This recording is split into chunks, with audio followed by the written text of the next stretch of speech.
Social media का बुखार जिसको चढ़ गया फ्रेंड्स, वो बिल्कुल इतनी आसानी से नहीं उतरता है। वही बुखार हम यूट्यूबर को अच्छे तरीके से चढ़ गया है। रोज वीडियो डालनी है, डेली आपके साथ कुछ बातें शेयर करनी है, कुछ बातें, कुछ टिप्स, कुछ हैक हैं।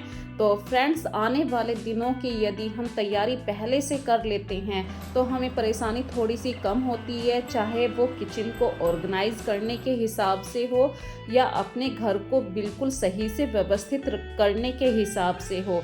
तो ऐसी ही आज कुछ बातें आप लोगों के साथ शेयर कर रही हूँ। यदि हम डेली टू डेली अपनी बेडशीट को चेंज नहीं करना चाहते हैं तो उसे अच्छी तरीके से झाड़ के दोबारा से लगा दीजिए। ना तो उस पर रिंकल पड़ेंगी और ना ही वहाँ से चादर खराब होगी यदि हम अच्छी तरीके से उसे टकिंग करेंगे। ठीक इसी प्रकार से हमारी किचन में भी हम डेली खाना बनाते हैं। यदि कुछ बातों के साथ हम अपनी किचन में कुछ कामों को करते हैं तो आपकी वो काम थोड़े से आसान हो जाते हैं। देखिए, डेली हमारे घर में खाना बनता है और हम कोशिश करते हैं गरम गरम खाना ही हर किसी को प्रोवाइड किया जाए। तो जब हम खाना बनाकर रोटी सेक कर बर्तन के अंदर रखते हैं तो नीचे वाली रोटी हमेशा परसेव में आ जाती है। इस प्रॉब्लम से बचने के लिए आप उसके अंदर या तो कोई कपड़ा रखिए या टिश्यू पेपर रख सकते हैं, फॉइल पेपर भी रख सकते हैं। तो फॉइल पेपर से तो बेस्ट टिश्यू पेपर या कपड़ा ही होता है। इस तरीके से रोटी जो परसेव छोड़ेगी वो कपड़ा या ये टिश्यू पेपर ले लेगा, तो हमारी रोटी बिल्कुल सेफ बनी रहेगी। इसी तरीके से फ्रेंड्स, जब हम किचन में काम करते हैं कितने सारे हमारे कंटेनर ऊपर से नीचे आ जाते हैं, तो इन कंटेनर्स पे आप डेली जितनी भी बार यूज़ होता है कपड़ा मारने की हैबिट को शामिल कर लीजिए। इससे हमारे कंटेनर हमेशा साफ रहेंगे। और कंटेनर को अपनी जगह पे ज़रूर रखिए। जब आप रोटी बना रहे हैं कुछ आटा झड़ जाता है तो उस आटे को आप किसी हाथ पे ले लीजिए साफ़ करते हुए। यदि आप डायरेक्ट नीचे डाल देंगे तो आपका फर्श भी गंदा होगा और आपका टाइम भी ज़्यादा लगेगा साफ़ सफाई करने के लिए। और जब आपकी गैस बिल्कुल साफ़ हो जाए तो अपनी गैस को ढक कर रख दीजिए किसी भी कपड़े से। यहाँ पे एक छोटी सी बात और शेयर करना चाहती हूँ फ्रेंड्स। अक्सर हमारे घर में क्या होता है, हम जब आटा लगाते हैं तो हम उतनी ही रोटी सेकते हैं, बाकी आटे को उठाकर रख देते हैं। यदि हम ऐसे ही किसी कटोरी में रखते हैं तो वो आटा हमारा ऊपर से काला पड़ जाता है। यदि हम थोड़ा सा घी, कुकिंग ऑयल लगाकर रखते हैं तो ना तो हमारा आटा काला पड़ेगा और एयर टाइट कंटेनर के अंदर रखिए तो आपका आटा बिल्कुल वैसा ही फ्रेश निकलेगा। ये बात मैं सिर्फ 12-13 घंटे के हिसाब से बता रही हूँ आटे को यूज़ करने के लिए। तो इस तरीके से हमारी किचन बिल्कुल साफ़, नीट एंड क्लीन हो जाती है।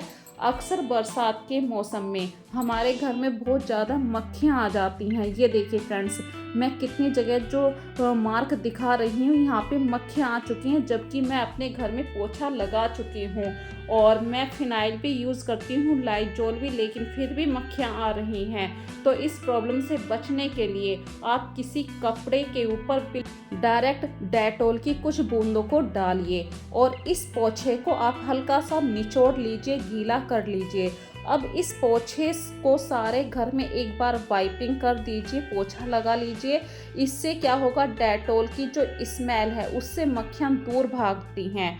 और जो कपूर की गोलियां होती हैं उसे भी आप अपने किचन में रख सकते हैं। जहाँ पे आपको लगता है यहाँ पे मक्खी आ रही है या कोई कीड़ा आ रहा है, कपूर की गोली रखने से हमेशा आपके घर में छिपकली भी दूर रहती है, मक्खी मच्छर भी दूर रहते हैं और इस तरीके से आपकी किचन हमेशा शीशे की तरह चमचमाती है।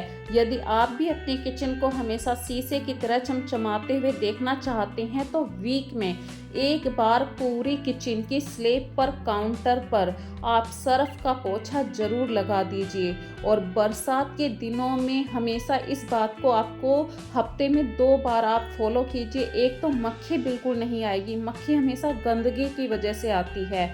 और जब आप सर्फ से बिल्कुल काउंटर को साफ कर लेते हैं तो वहाँ पे कोई निशान भी नहीं रहता, और निशान जब दिखाई नहीं देगा तो आपका काउंटर भी साफ रहेगा। यहाँ पे एक छोटा सा टिप शेयर करना चाहती हूँ, जहाँ पर हम बर्तन रखते हैं अक्सर वो स्पेस थोड़ा नैरो होता है, वहाँ पे हमारा हाथ नहीं पहुँच पाता।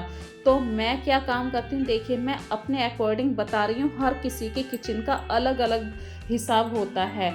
जब आप अपने किचन में डस्टिंग कर रहे हैं तो एक लकड़ी ले लीजिए, मतलब ऐसी लकड़ी आपको लेनी है जो उस भाग के नीचे चली जाए। ये देखिए मैं हमेशा अपने किचन में एक छोटी सी ऐसी लकड़ी रखती हूँ, और उसके ऊपर कोई भी अपना कपड़ा रखिए और उसके नीचे अच्छी तरीके से साफ सफाई कर दीजिए।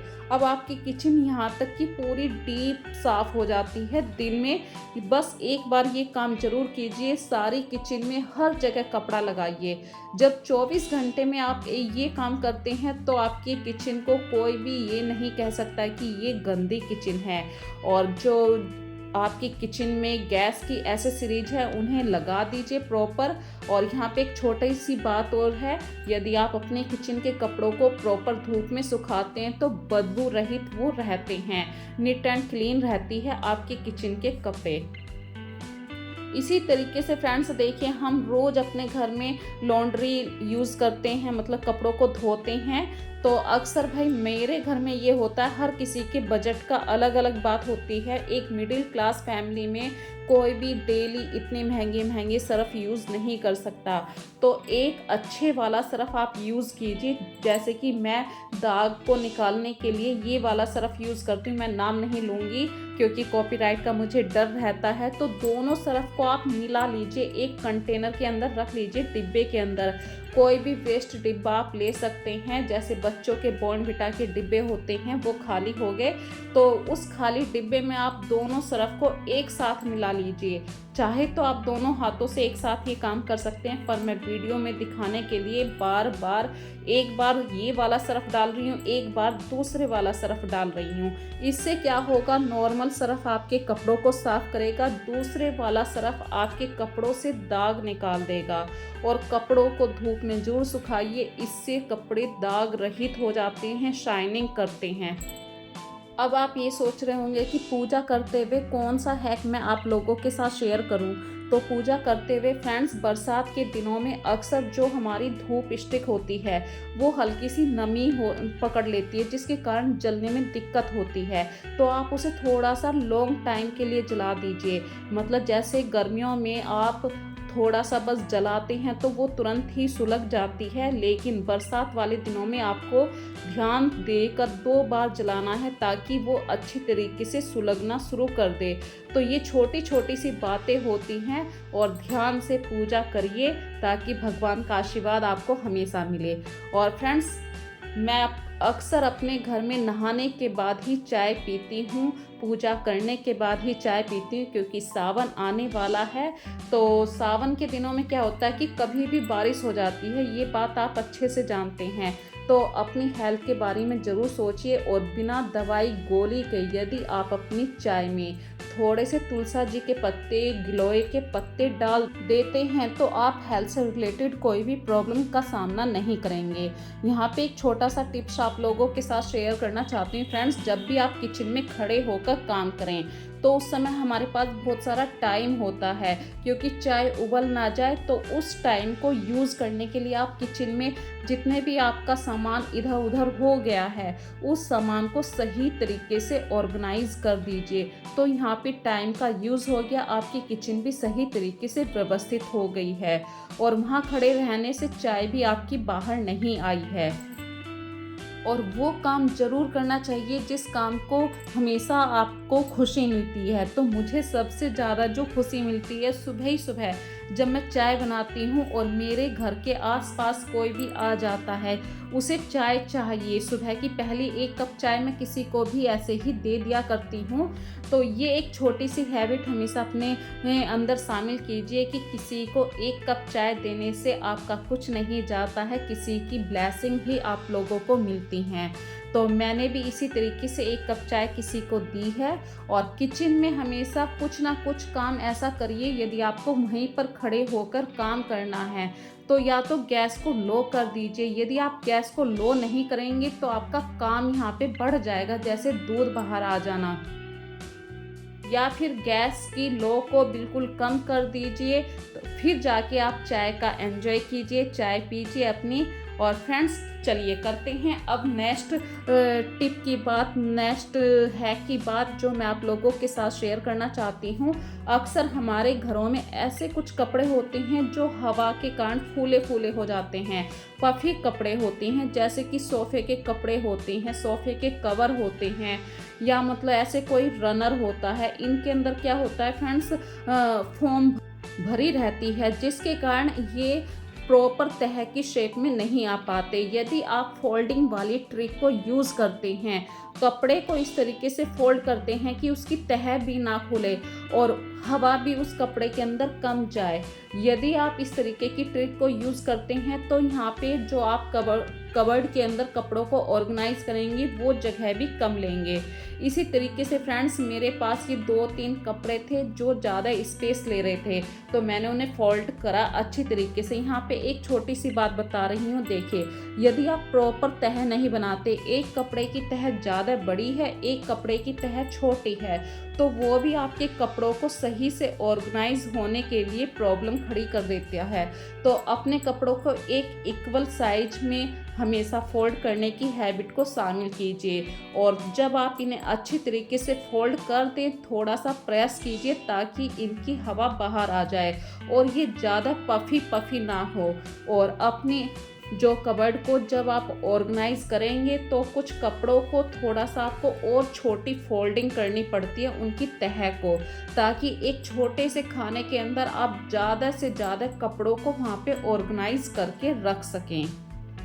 और इस तरीके से हम अपनी कबर्ड को सही ढंग से व्यवस्थित रख सकते हैं।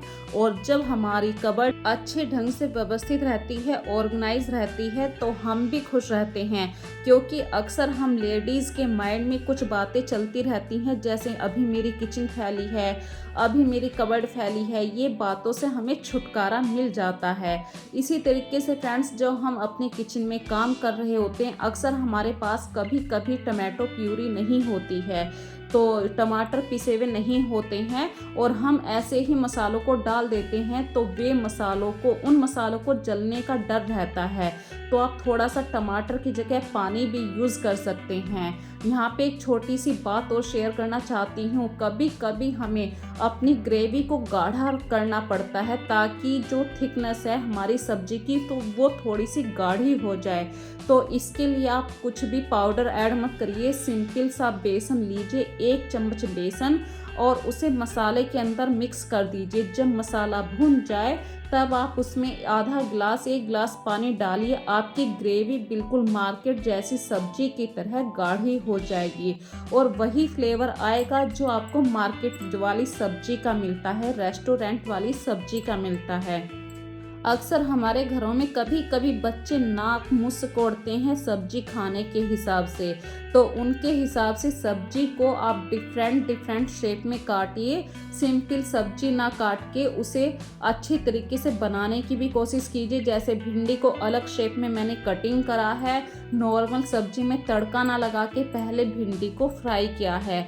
भिंडी में आप या तो नींबू निचोड़ सकते हैं, अगर नींबू नहीं है तो दही ले सकते हैं। दही के अंदर आप मसालों को मिलाइए, तो इससे क्या होगा, भिंडी के अंदर से जो चिपचिपा सा एक पदार्थ निकलता है, आपकी भिंडी बिल्कुल भी ऐसी नहीं बनेगी, बिल्कुल खिली खिली भिंडी बनेगी।